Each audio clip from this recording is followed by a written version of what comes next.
I wanted to show this melee build for Sola. Now I missed this biocrystal my first playthrough, but after this fight coming up where there's like an explosion and these two factions are fighting each other, I didn't go back, and I was pretty thorough, but I guess I somehow missed this part. After you fight them, you go back here and you backtrack, and then this is open.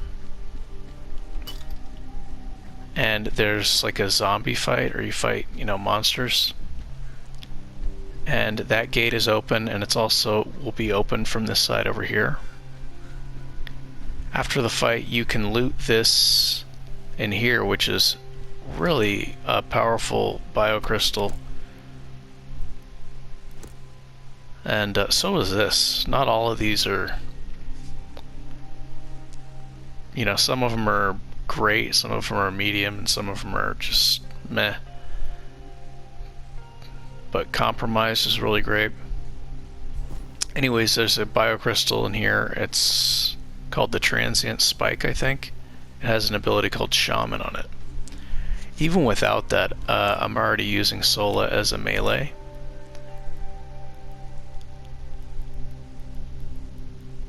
He's got Ghoul, but I think a safer way to go is to put Ironclad on him.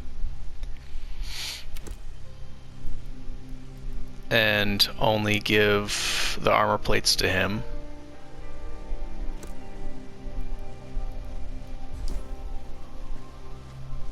And if you only give them to him, you'll have plenty of armor plates. Also, for some tough fights, there's a drug. Let me load the other save now, actually.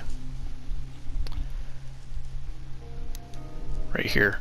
I actually did this fight and I failed because I completely forgot about the countdown timer. I was focusing on not using ammunition and resources. Yeah, this battle. I totally had won the fight, but I wasn't paying attention to the countdown timer. This right here, damage taken reduction 50%. This turns you into a super tank with better accuracy.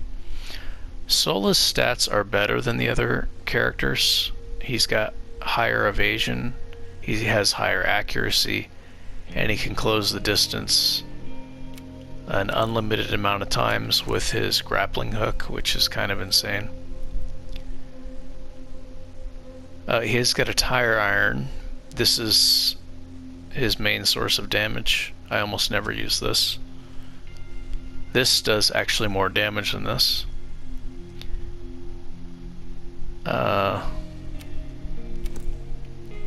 And I gave both the first biocrystal upgrades to him, both the locations. So I have Crest of Misfortune on Fidel, so he has more evasion. He has this, gives him more evasion. All enemies within the 10-meter radius get compromised. Killing a compromised enemy rewards 8 AP. So I kind of run out and compromise if there's enough enemies. I have this on Corbin, so Corbin's like the gunman. I'm trying to play differently this playthrough, but the first time I mostly used Sola as the ranged character. And I ended up turning Corbin into a melee later, but that doesn't make good use of his Overwatch ability. So Sola has Ironclad, Seed of Solace. He can heal himself when he gets a kill with Ghoul, and he can heal the teammates with this. Really, the reason I'm giving him this is it boosts his action points. This also boosts his action points, but if he goes down, the battle's instantly over because he can't be revived. Ironclad will make him very tanky. And again, that stacked with these, if you only save these for him, He's barely taking any damage, even from the really powerful enemies. Ironclad stacked with pentazepine. I probably butchered that pronunciation. But, yeah, that turns him into an absolute tank. So, Forsaken, this gives him his health back, and after I found this is insane. I can't believe that they give you something like this so early in the game. So with these biocrystals,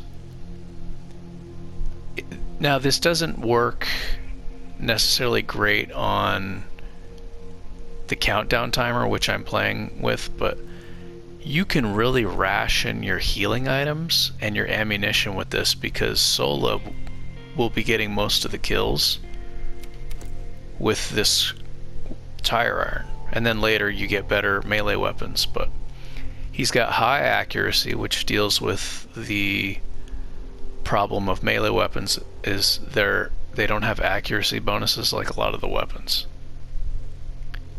He's got good evasion.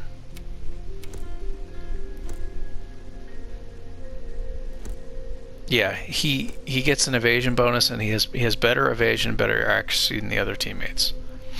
So he's a monster. I had him as a sniper that can endlessly shoot towards late game. He just never ran out of action points. He kept getting action points back on kill, which was insane. But this doesn't even use ammunition, and because of that, playing on challenge difficulty, but I can imagine on lower difficulties you would get even more resources. That's what it says. And because of that, you can use those resources to make other fun things like explosives, which are really effective, and those can be used on maybe the other characters, Corbin and Fidel, to get kills.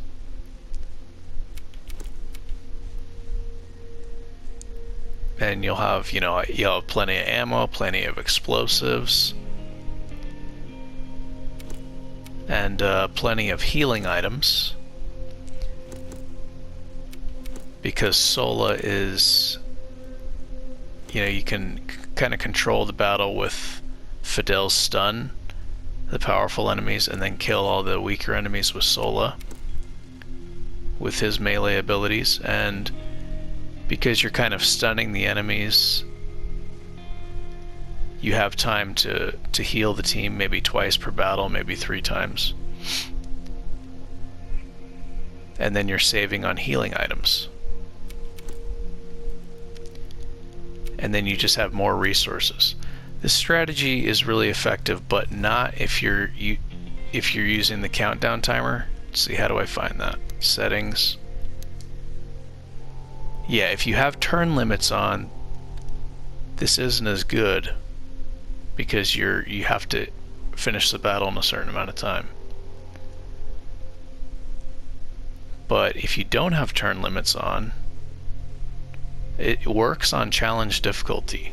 Definitely, it's very, very, very effective. I guess you get more resources if you play on these lower difficulties. So it would probably work even, much better on these, because you'd have plenty of explosives and resources to build whatever you want. I guess this says no turn limit for reviving, so if your teammates are lying on the ground, you can just solo the game with Sola and not have to use any ammunition. If both the teammates are lying on the ground. Reviving's not really a big deal. I think that there should be some kind of price, because you don't have to use any healing to revive a teammate, and you can't revive a teammate every turn. Each character gets a cooldown, but still, you can kind of endlessly revive your teammates even on challenge mode if you position them correctly. I feel like that's not very well balanced, but whatever. Sometimes I will let the teammates go down instead of using healing items, because I know I can revive them without a problem, and then I save the healing items for later, for the more difficult fights. Anyways, I just wanted to show that it's very effective. It's not good with the turn